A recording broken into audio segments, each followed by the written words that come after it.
Hey y'all, you're listening to Two Wives and a Spark.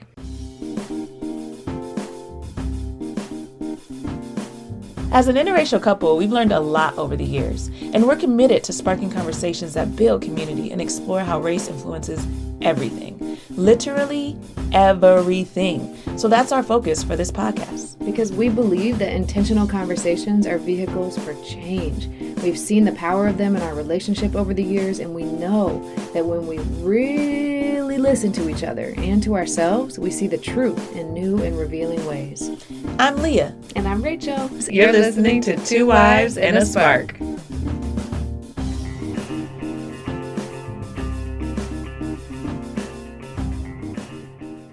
All right, y'all, we're back with episode 14. Pew, pew, pew, pew. And that's a pretty big deal. 14 episodes in. We didn't know we were going to make it past one. Nope. Let alone 14. We really weren't sure. This was like a big experiment for us, y'all. It's still a pretty big experiment, actually. I was thinking recently, I was like, so we're going to have a baby, and then what's going to happen? I guess only time will tell. We'll talk about season 3, 2025. Just kidding. No, I think we'll make it in the spring. Like, I think there'll be some real raw insights that we'll have that maybe we'll want to document. That's true. Maybe get her on the mic crying, you know what I'm saying? Yeah. Our MO is to like take a 3 to 4 month break. So maybe it'll all work out. Who knows? Think a lot. Have more conversations, see what we're talking about. Mm-hmm. All right, I like it. Anyway. I mean, it's funny that we're mentioning that because this whole episode, this is again preparing for parenthood. This is part 2, yes. Right? Especially as an interracial couple. Mm-hmm. And we're going to open this with just some of the things we've been thinking about as we are preparing to become parents. Yeah. And I was telling Rachel, I was like, I think, people are going to hear that and be like, yeah, what are you thinking about?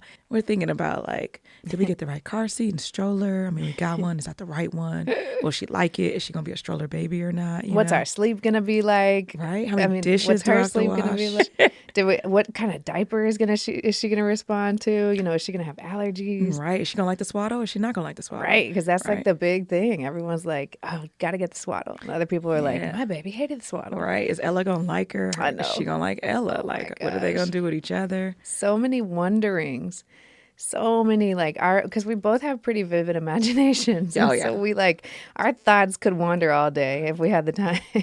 But luckily we don't because we have to do creative things for our jobs with our minds. But those are some surface level things that we've been thinking about. Mm-hmm. Now, when we're really talking about things that we're thinking about in terms of becoming parents, especially as an interracial couple, is we're thinking a lot about raising a biracial baby. Yes. Right? And there are questions that come to mind when we think about how we're going to raise her. Yes. When we think about she's going to share different parts of our identity with us and have a whole different identity that neither of us have, right? Neither of us are half, black or white. So there's that piece. And then she and I are going to have a very special bond because in society, I mean, we can talk about colorism if we want to. We don't know, what shade of brown she's going to be. But in society, she's more than likely going to be perceived as a black girl. Mm-hmm. And we don't know what that's going to mean yet. But I do know, obviously, as a black woman, that I have some connection to that. And that'll change our relationship, Rachel and I, and how we talk about what she's needing and what she's not needing and all those conversations. Right. But yeah, so we're going to jump into what's on our mind in that world. Yeah. It's a really unique world to swim in, because it is, to your point. Like, I think a lot of parents, regardless of background, are really curious about like, what kind of personality is my kid going to have? And are they going to be like this? And for people with multiple kids, like, well, this kid was so different than that kid and da-da-da-da. So all that is true. And then you add the biracial layer to it and what you were saying about neither of us will be able to relate to her core identity as a biracial human being. And that's something we're talking about and thinking about a lot. Yes. A lot. And so we kind of went all the way back, way back on this one as we were thinking and preparing for this episode. And we thought, how did our childhood and our upbringings influence us? That's something we've been talking about. Which has been an interesting thing to reflect on, right? Because I think you and I both talk about around middle school, we had some pretty traumatic transitions in life that I think created a lot of who we are as the adults that we are today in terms of our stamina to deal with things. Yeah. But even before that, when we think about like how race was introduced to us or how our identities were introduced to us, one of the things I was sharing with Rachel is, growing up as a black girl, I knew I got a lot of signals from my mom, my aunts, that like being Black was a beautiful thing, like without a doubt.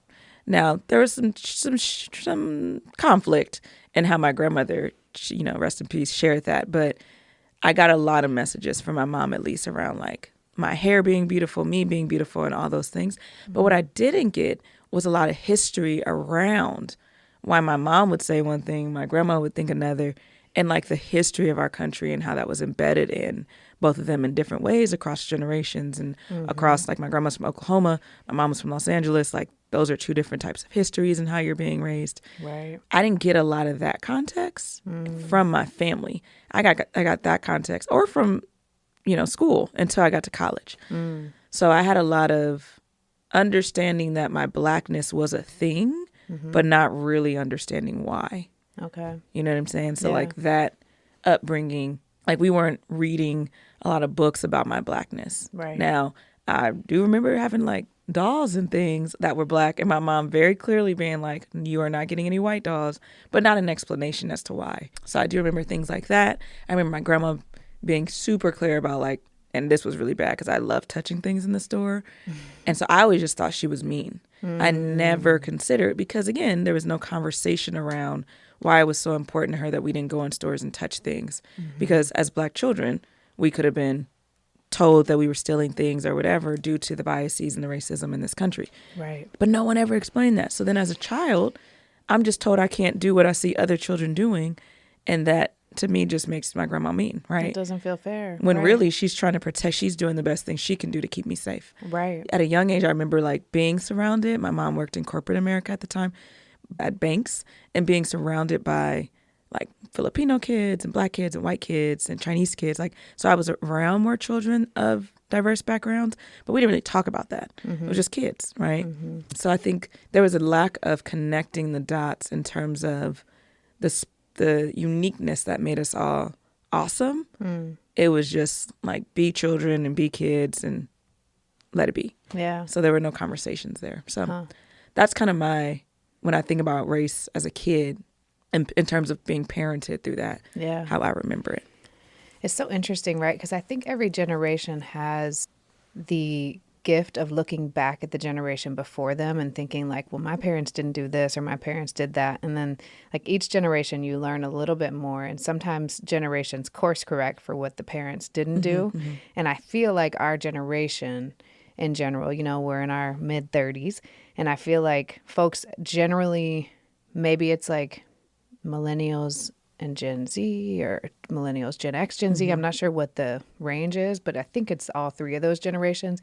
We had baby boomer parents. And so there is a history that was not taught in school. And so I'm curious about, like, we have that shared experience, but of course mine's so different growing up in a white household where, of course, we've talked about this in season 1. Like, I had no conversations about race growing up, no lessons or learnings or insights about history and the history of racism and the history of why we lived in the neighborhood that we lived in and why certain friends lived in other neighborhoods, or like I didn't have any explicit conversations about that. However, I wonder how much is going to change for this next generation. Right. You know, like our generation feels so passionate about having these conversations, in my experience.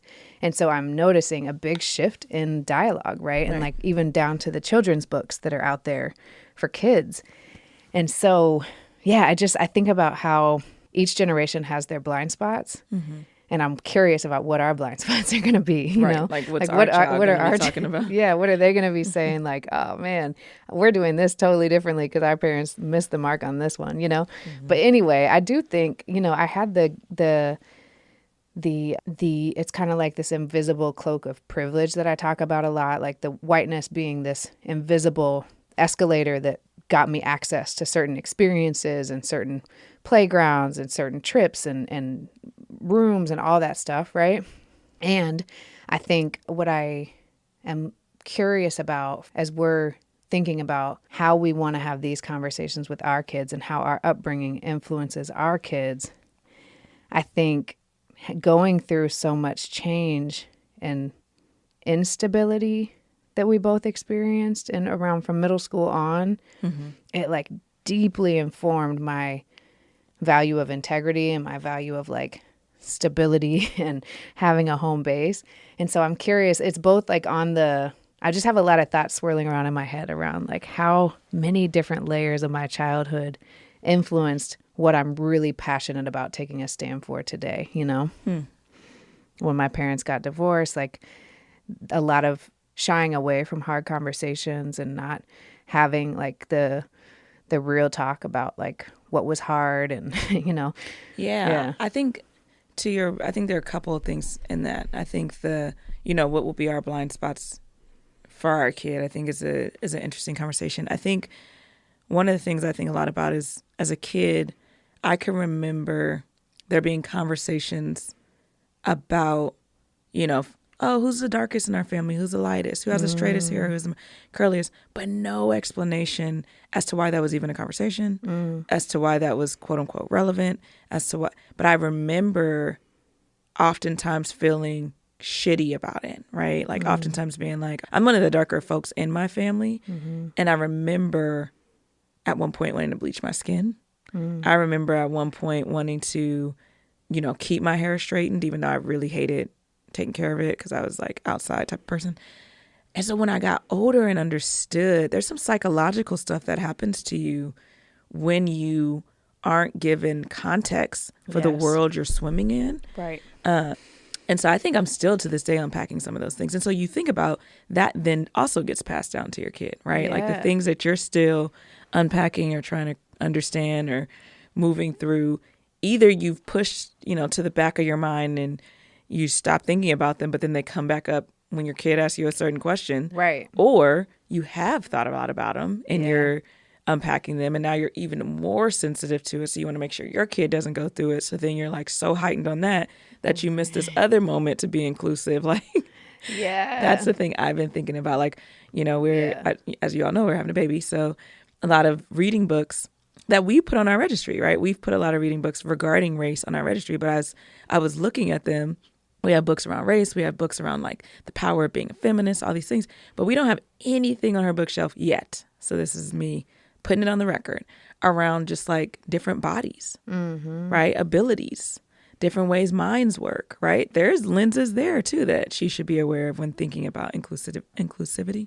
Right. So I think sometimes that also is what happens. And so I think when I think about my mom's generation, my grandma's generation, there was a protection in my reflection that I've learned from them that they thought they were keeping us from by not talking about the history, right? So like to not talk about it is to protect you from the negativity, the bad that has happened. But what it does is it creates this like false narrative that you then live thinking it's me and like you don't love me for who I am. And it's like, actually, the reason you're worried about if my hair strays is because you're wanting me to fit into this society so I can be safe, so I can get a job, so I can blank, blank, and blank. Right. But I don't get any of that context. And so then instead my self-esteem takes a tank when you're thinking you're doing everything to boost me up to fit into society, right? Yeah, it's so deep. I mean, and this is really stream of consciousness, learning out loud that what we're doing is we're holding ourselves accountable, I think, in this journey by saying,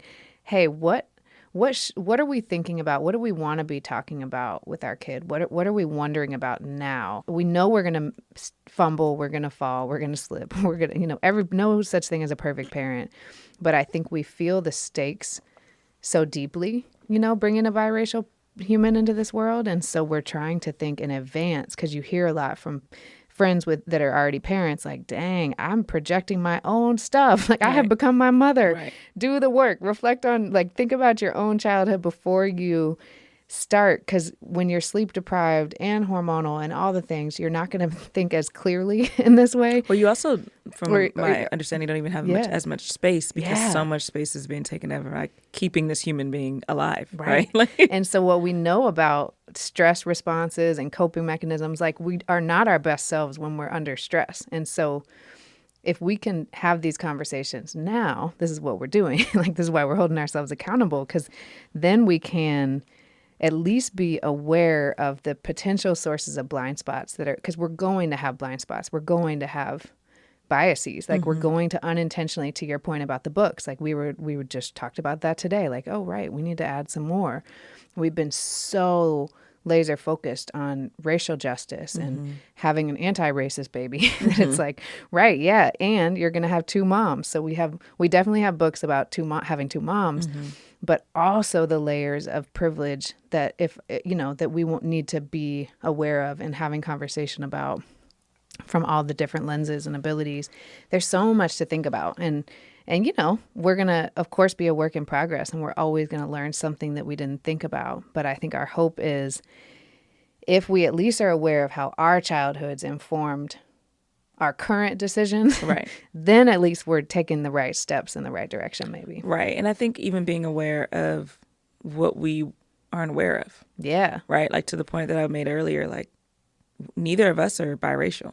Right. So there's going to be a degree of how she is in the world that I think logically we maybe can try to guess, but there are going to be moments we don't see coming at all. So I think, again, it goes back to last week's episode around our values. Yeah. Creating space to talk these things through, respecting the other person's experience, taking care of each other, so that when there are moments of things that we can't predict, we at least have space to talk through them with her, try to, better understand our own language, our family's language, things that are being said, things that aren't being said, ways of both of her cultures being recognized. Like, you and I were talking about this earlier, like our families are very different. And we've learned how to navigate that as adults. Yeah. But it is a whiplash difference. Yes. It's not like, oh, they're kind of similar and then they have these things in common.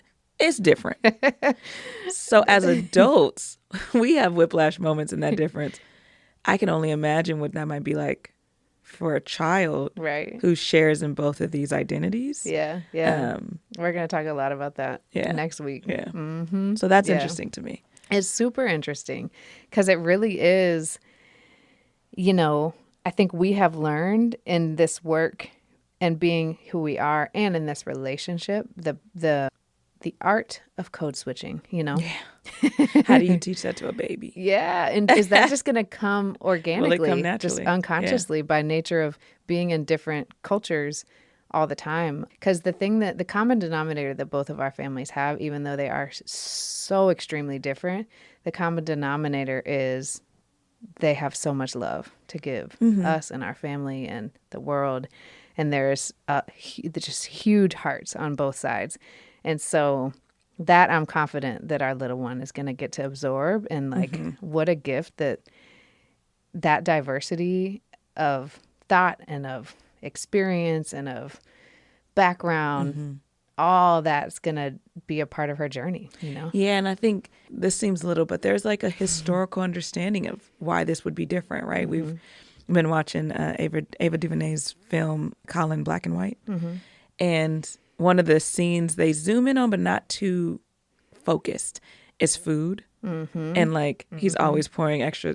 And this is not at all like my experience in your family, but I do think the cultural difference between food flavors is something our child will experience. But there's a historical reason, right, and a cultural reason why we season food differently across both cultures, right?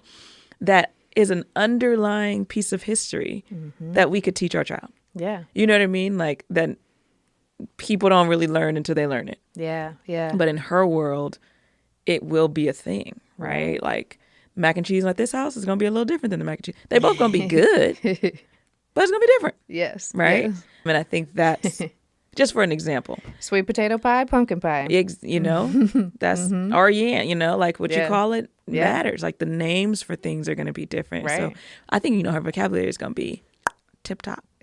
That's true. That's true. I do think helping her navigate those differences or making space for her to ask questions around why they're different. Yeah. And being able to not only explain why it's different within our family context, but historically what caused that difference. I think it's going to be really unique if we make space for it. Yeah. Otherwise, children can go years before they even begin to figure out that they can ask that type of question. That's real. In the same way we did as individuals. I think it's going to be such a gift. It made me think of just even that food example made me think of this interview on a podcast called On Being. So Krista Tippett is the host of that podcast, and she interviewed Priya Parker. Have you heard of Priya Parker, the author of The Art of Gathering? Have we talked about her? I can't remember. Her name sounds familiar. That Yeah, I book feel title like sounds familiar.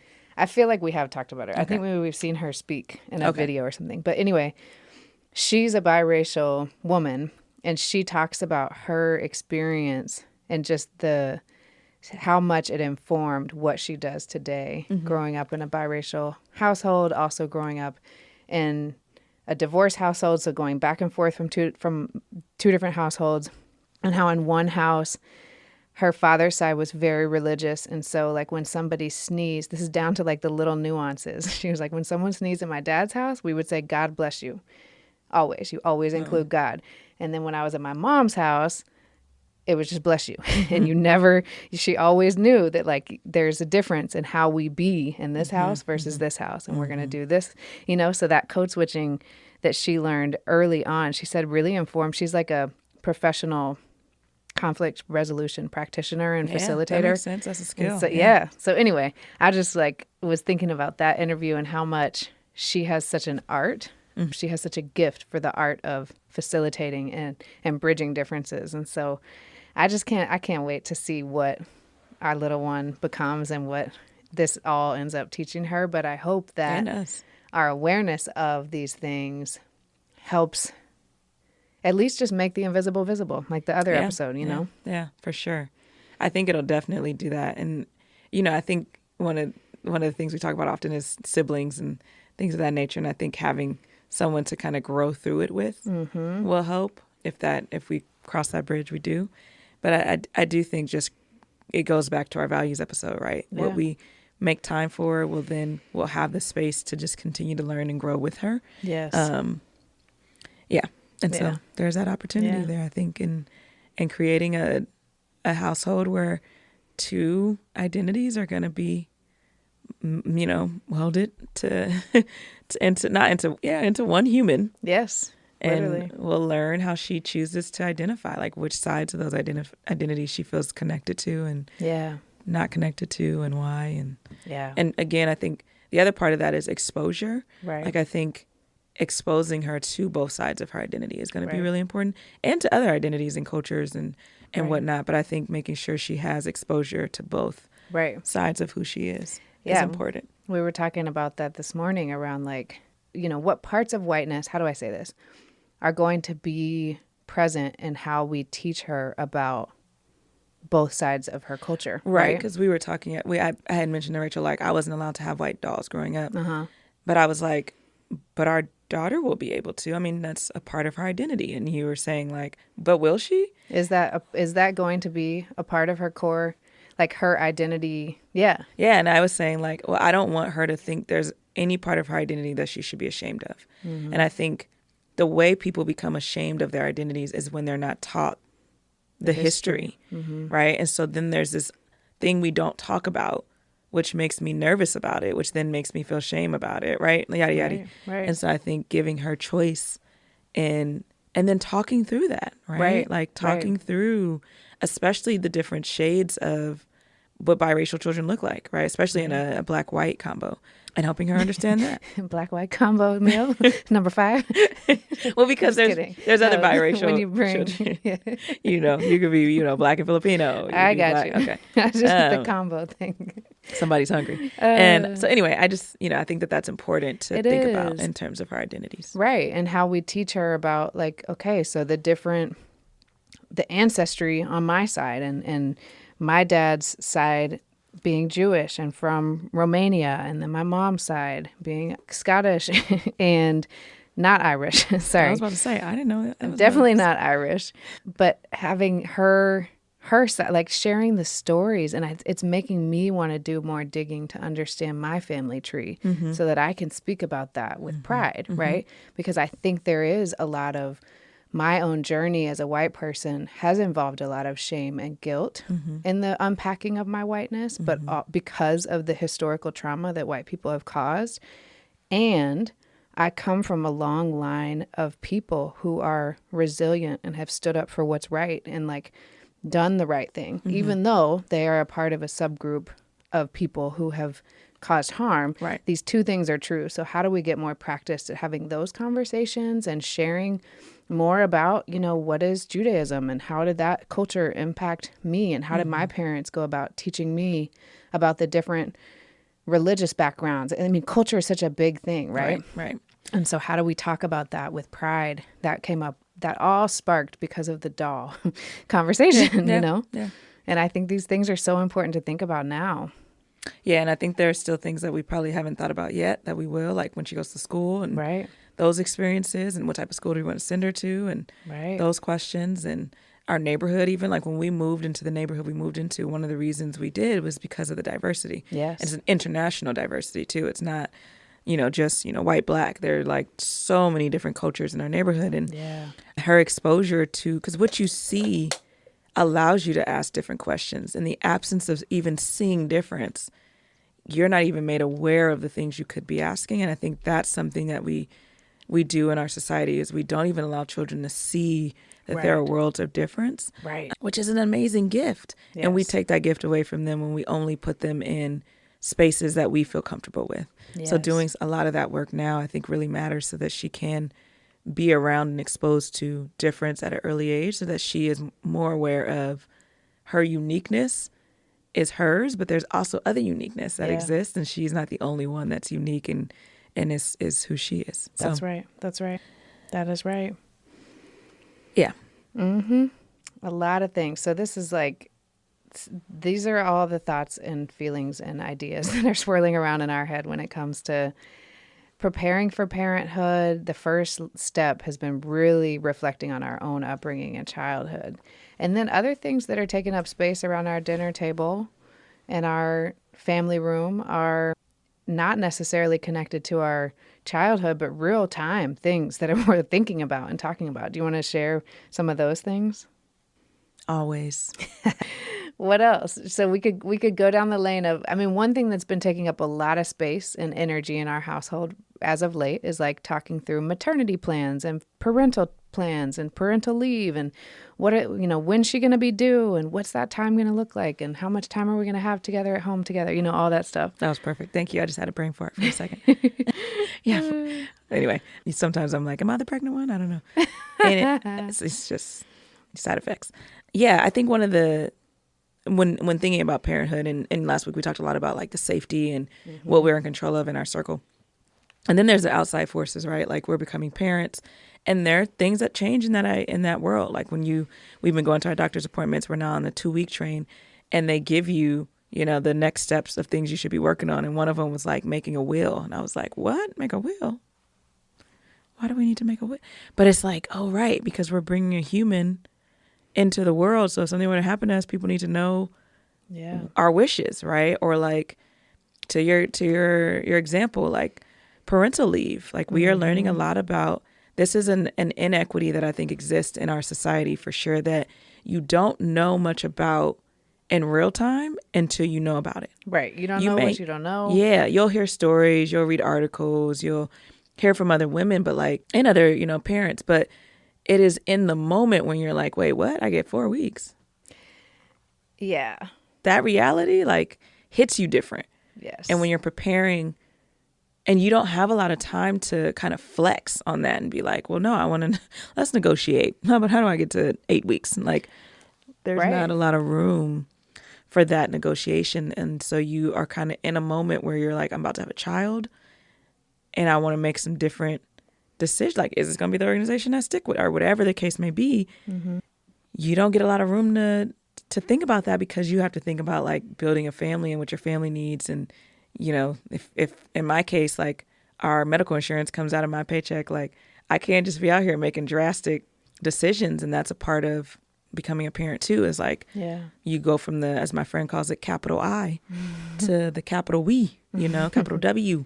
And that's different. It's some different thinking patterns, some different understanding of your professional career and your personal life. And there's some work we got to do there. And when we talk about inequities on this podcast, like we haven't talked a lot about the, payment scales and all that stuff. But I think this is definitely one where we have to do better as a country, where, we bring life into this world and then immediately, we know connection is a key thing to build stronger humans. Right. But it's the one thing that people are like fighting for, like to stay connected to their child when born. Right. Especially in our educational institutions and our federal and state government run employers. Like we're talking like embedded in the fabric of our country. This is a very specific challenge in the U.S., I would say. I think a lot of countries are paving the way, and there are a lot of countries who are still struggling. And I would say the U.S. is still on the struggle bus in terms of having equitable and just care for parents after their newborn is born. And it's painful to see the realities and the disparities and the disproportionalities and how they really have a lasting effect on people's well-being, mental health. You know, I mean, this is it's something we feel really passionate about, and I feel like it needs a ton of reform at the federal level, and unfortunately we're not there yet. And I think we're learning, this is one of the things that I'm learning in particular, is like, you know, it took us being in the pregnancy world to care about this. And I'm like, dang, why didn't I think? It's one of those things like you don't know until you know, but that was my own ignorance. I could have known. I could have actively sought out, you know, understanding these different policies and inequities. And I think that there's so many rights that women deserve and parents deserve, especially LGBTQ parents, that are just not top of mind for legislators or for a lot of folks until you're in it. Right. Yeah. And I think there are a number of things that we can probably think of that example for. Right. I think to your point, it is unfortunate for both of us that we hadn't thought about the inequities that exist in these policies across the U.S. until we were in it. Yeah. And when you're in it, you are in survivor mode too, because you got to make some decisions, right? And like it doesn't actively start until you have the baby.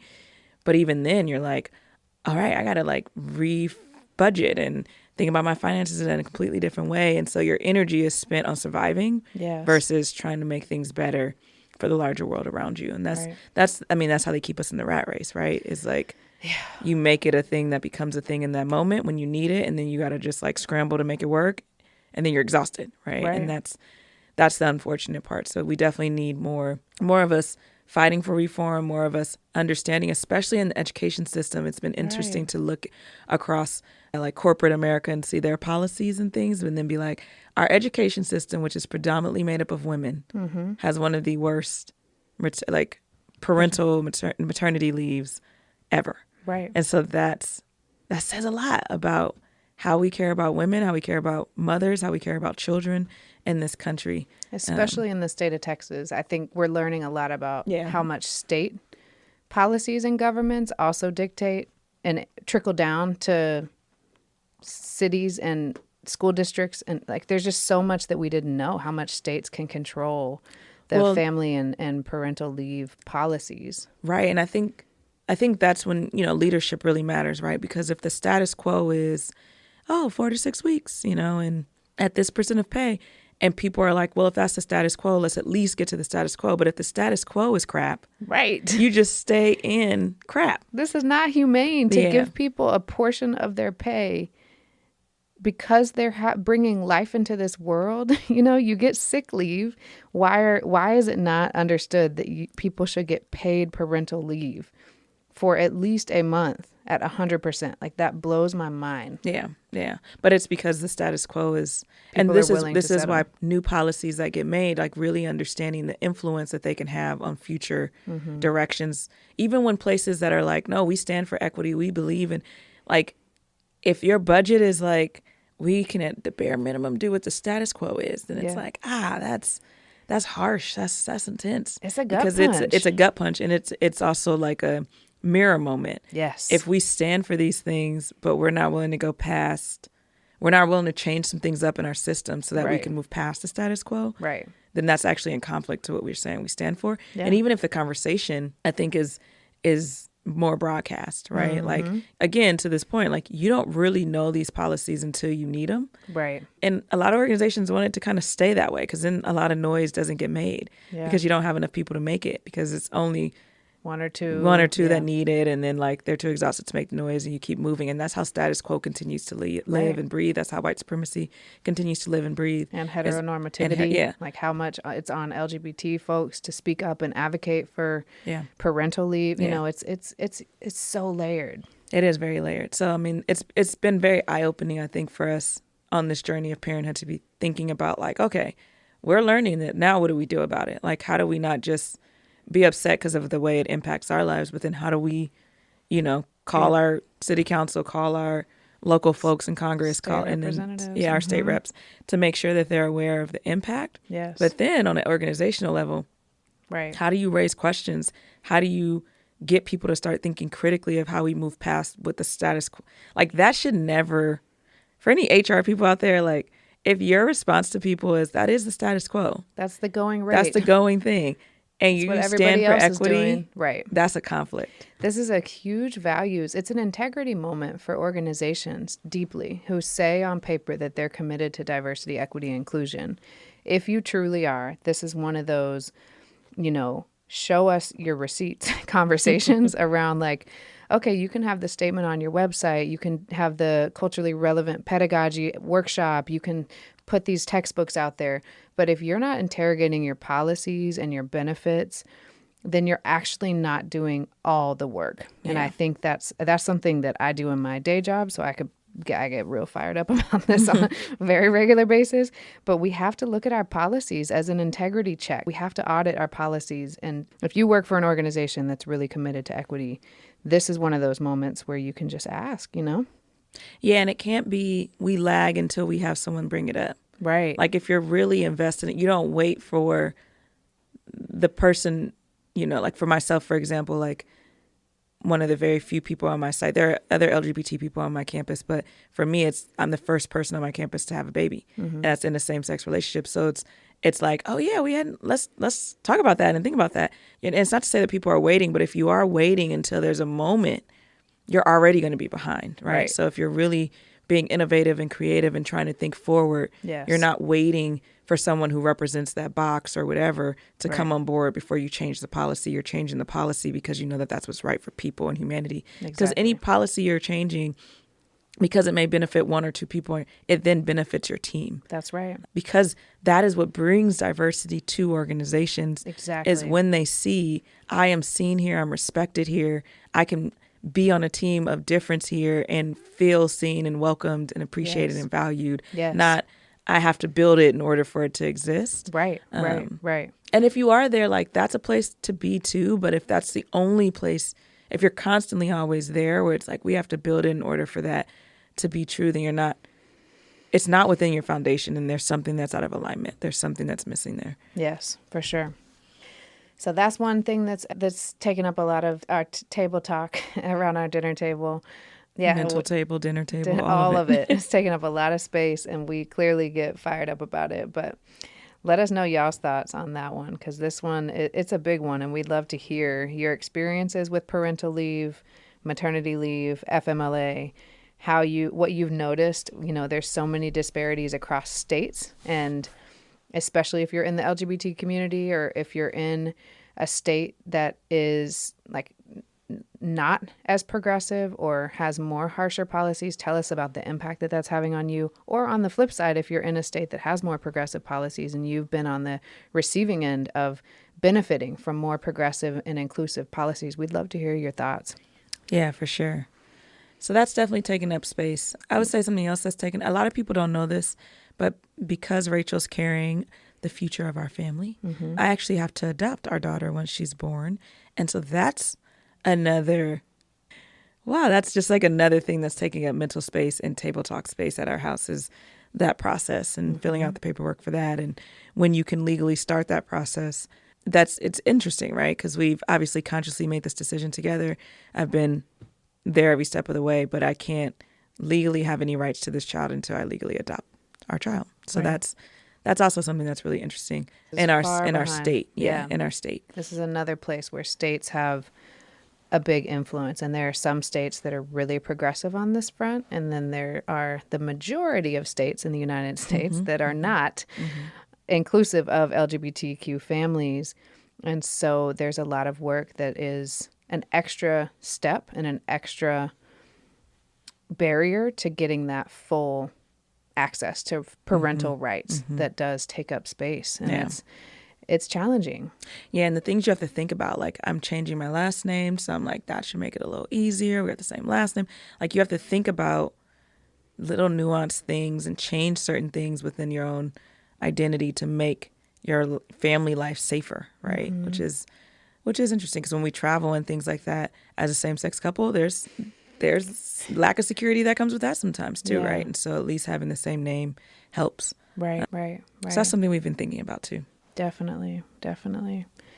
Lots of thoughts, lots of feelings. And, I'm very conscious of how that impacts you differently than me, babe. And I know that that's an extra step for you. And so I'm just mindful of that. And I want to be as aware of how that might be impacting you, because I can imagine that's not easy at times.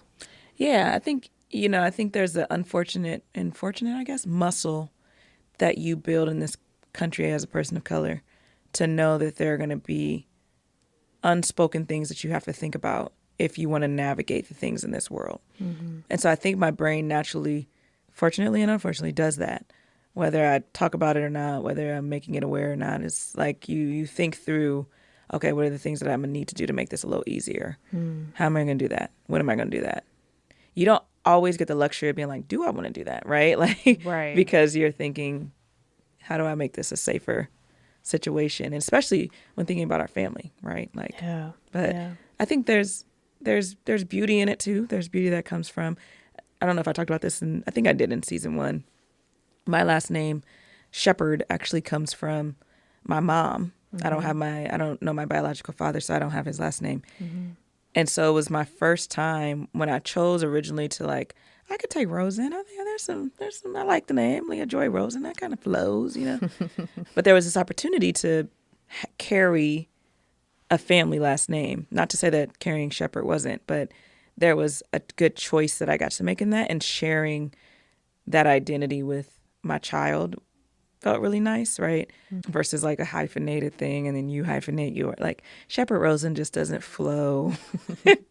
We talked about all the different options. We were about like merging our two last names to, what was it? Roshep. That didn't make the cut. That was the best one too out of the list. Roshep. We talked about both changing our names. Yeah, it was a big conversation in our household. And it was a huge honor. It's a huge honor for my family and to be on the receiving end, both, my people in my immediate family have very personal conversations with you. Some tears involved, like how honored we are to know that you want to take on our last name and how we don't take that for granted. Yeah. And it is a really big step as a family. And I think there are so many layers of this where, to your earlier point, like, for better, for worse, what is true is you have developed the muscle to have to interact with systems of oppression and systems of racism and inequity on a very regular basis. And that, just even raising awareness of this layer of the conversation, feels like one of the reasons why we wanted to have this podcast was just to make the invisible visible and to bring these conversations and to spark these conversations to more families and friends and community members, so that we're all talking about these things more, because we need everybody in this journey with us, not just people with lived experience, but allies who can advocate and say, actually, that's not right. And that's not, let me check my state policy. Let me check and see. I could speak up for that, even though that's not my lived experience. We need everybody to be on this journey with us in a lot of ways, because that's what's going to make our children safer. Right? Yeah, 100%. 100%. Because that changes how you can be present. Right. That changes how, like the things it changes are so nuanced. Yes. That you may not be able to see them if you're out there advocating for them, but it's worth it. Right. Because you then impact more lives than you'll ever realize. And that's a beautiful gift. That's profound. Yeah. So thank you for sharing that. And thank you for being so generous with yourself and your love. I mean, I feel like I'm in a hot seat now. Okay. No, I'm serious. It's a real, I mean, I know all the things, even from last episode to this episode, the ways in which you're already putting our family first. It makes me feel so warm and fuzzy inside. That's really cute. I think that's rooted in you always want to give your kids what you feel like you didn't have, right? We talked about this in the last episode, and I think I had a lot of amazing moments in my childhood, not consistently, not through line, but specifically with my uncle, who I think I try to model my life after. Like I try to be a lot like him in terms of his character, his presence, his family orientedness. And this is my first time actually getting to like actualize what I think I'm trying to do in life. So I think there's a big pride point there of like, I think this might have, he passed away a few years ago to the audience because Rachel already knows that. But I think I try to think about life the way I think he was thinking about it. Because that's the best example, that's the biggest example of how I felt seen. I think I am who I am because of my relationship with him. So I want to be a bare minimum that type of parent with more growth, like and improve upon it, but bare minimum. He set a really good baseline. He did. Yeah. So going off of that baseline, I think is super important. And that's beautiful. Is inspirational. And I guess lives within me in ways that I don't even think about it. I just kind of do it, Yeah. And it's such a gift to get to have this time and space to reflect on these layers of this conversation, like formative childhood moments and family and culture and all the layers of what we're getting into, because it'll help us be all that more aware when we're in it. That's true. Yeah. Thank y'all for joining us on this journey. Thank you. I guess we don't have like very specific questions for this week as we wrap up, but I think they're really more open-ended for y'all. Like, what did this conversation spark for you? What was it like to be at our dinner table, really, in our living room, like hearing all the things we're thinking about, talking about, from parental leave to childhood experiences to books on our registry to the adoption process? Like, what did this spark for you? What questions did it raise for you? What do you want to talk more about? Yeah, what do you want to learn more about? What insights do you want to share with us that we maybe didn't bring up in any of those topics that have been a part of your experience? I think the more we learn, the more we grow together. Yeah. So sharing those would be helpful too. Yeah. I don't think there was a question. I'm trying to go back and think about that. But yeah, I think it's more open-ended. Yeah, I think that's it. All right, y'all. Well, we look forward to seeing you here. Not seeing you, I guess. Hearing from you. It's easy to say always it. say I'm saying that. I think I imagine. We do see some people that talk about it. Yeah. But I think it's that. But I also imagine whenever we're recording, I kind of think about how people are listening to this. So I always imagine, like, I don't know who this woman is, but it's a woman driving and listening to the podcast. I don't know who that is. And I see people like walking on a trail with AirPods in their ears and like, going on a walk with a dog or the stroller. I don't know why that comes up for me. That's awesome. Yeah. So it is like in my head, I am seeing someone. Yeah, that's true. Yeah. So I guess whatever that's why you're doing, we look forward to imagining that you're with us again and hear from y'all. Until next week, y'all, we are sending you so much love and so much light.